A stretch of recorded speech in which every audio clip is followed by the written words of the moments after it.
She's the founder of Fundación Pies Descalzos, the Barefoot Foundation.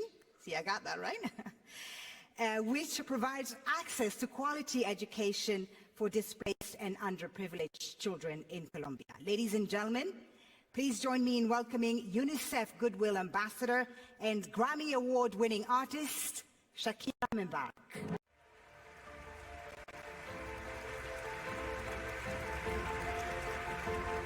Thank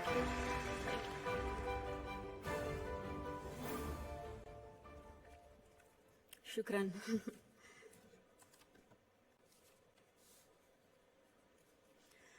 Good morning, Your Highness, Excellencies, friends and colleagues. I would like to thank you for the opportunity to be here today. It's also an honor to join forces with Educated Child, an organization led by a woman who is an amazing role model, a woman who has shown such relentless dedication to getting every child in school. This is such an exciting day for us because it marks the beginning of a new era in my home country, Colombia. Most of you may know me as an artist, as an entertainer, and that's indeed my calling and what I've been doing since I was 13 years old. But I never would have imagined when I started out that my work as an artist would end up being the vehicle for me to serve my greater purpose in life of working towards eradicating poverty through the power of education.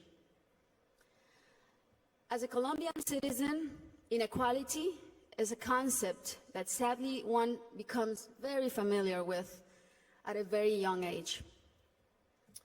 It's a country like many others in Latin America where a few have a lot have almost nothing, and where if you're born poor, you will almost certainly die poor, and where people don't access equal opportunities.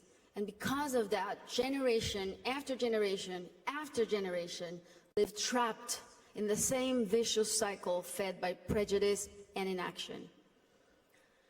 Growing up in my country when I was around 8 years old, I remember I saw kids my age who, instead of being in school, were already working in the streets, were barefoot in the park, kids like me, whose reality was completely different than mine, only because of the circumstances into which they were born. It was really hard for me to accept that something so unjust didn't have a solution. There had to be something that could be done. So I often asked myself why the adults around me were so resigned to the fact that these kids, who were just like me, or even their own children, were living in a parallel reality so different and so cruel. As Kofi Annan put it, poverty is intolerable in a world of plenty. So as soon as I had some success, the first thing I wanted to do was to invest as many resources as I could into what later would become the most meaningful project of my life, working for children. So I set out to find a team of people who dream big and worked hard and thought like me to help me right the wrongs that I had witnessed throughout my entire childhood.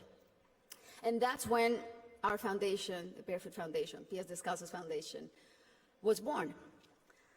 I knew, and I was only 18 years old then, but I knew that I wanted to focus on children and improving their lives, but I didn't know where to start. So I really felt that I needed to learn what the roots of inequality and low social mobility were. So I decided to study the reasons why children were working in the streets, or why some children were being recruited by the violent organizations like the paramilitary or the guerrillas. Why were so many children suffering from chronic malnutrition? And I realized that most of the issues that children face in my country had and have a common denominator: the lack of access to quality education. To me, it became crystal clear that education was the surest way to give all of these kids the best fighting chance of improving their circumstances in life, because education is the great equalizer. When I started building schools in Colombia, we chose the most remote areas where there was literally nothing, no infrastructure, no paved roads, no electricity, no potable water. And we decided to build in those places, but not only build schools, but state-of-the-art schools. Schools with comprehensive models that included ECD programs, school feeding programs, parent and teacher training. And another very important part is we decided to engage the government as a strategic partner and made it nearly impossible for them to say no to doing their part by showing them results through our holistic model that really proved to work.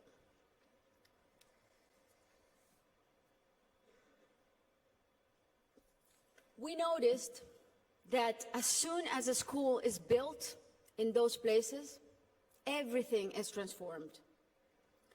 The improvements to the infrastructure were jaw-dropping. Electricity, potable water were made available, made accessible. Roads were paved. Malnutrition plummeted. But the best part of all is the academic results.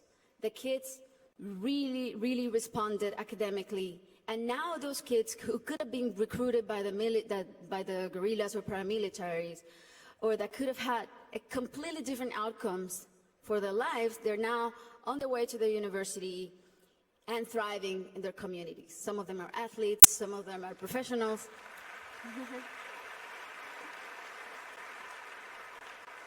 That's why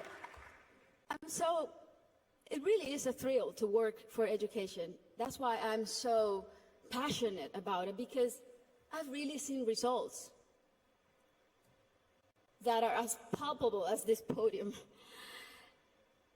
And seeing all these success stories that have a name and a last name has been one of the most rewarding things I've done in my lifetime, even more so than winning Grammys, I think. Now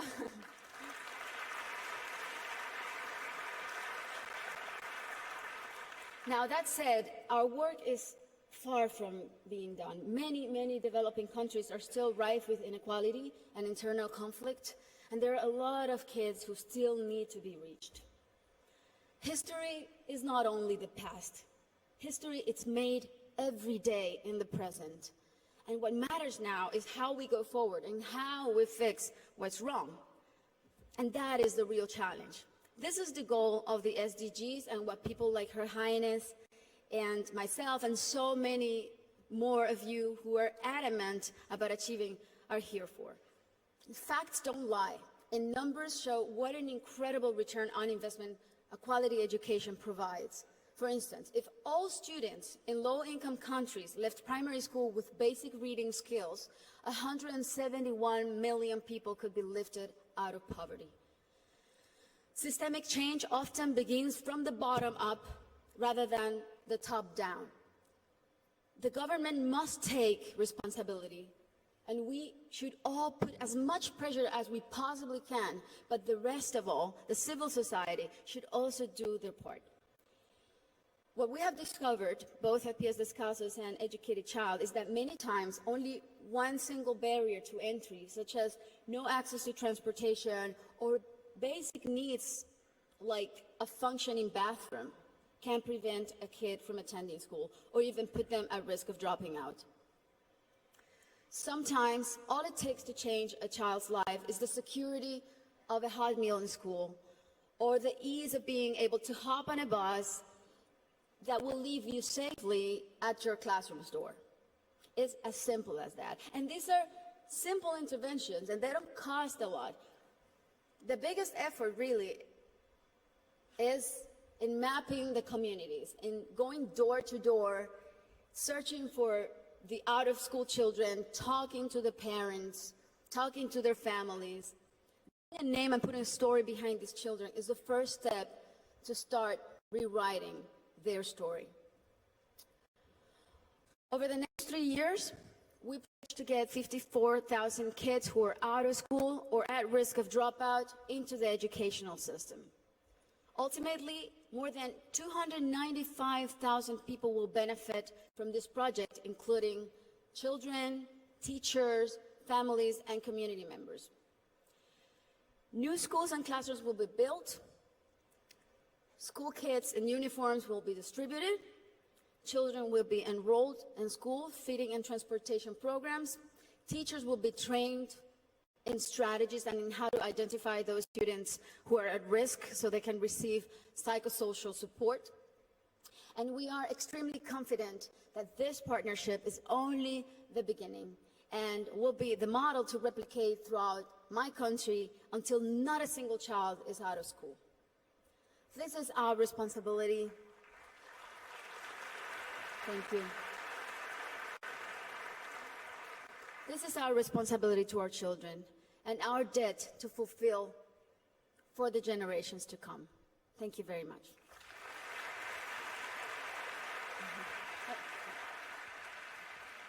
Thank you so much, Ms. Shakira, for that impassioned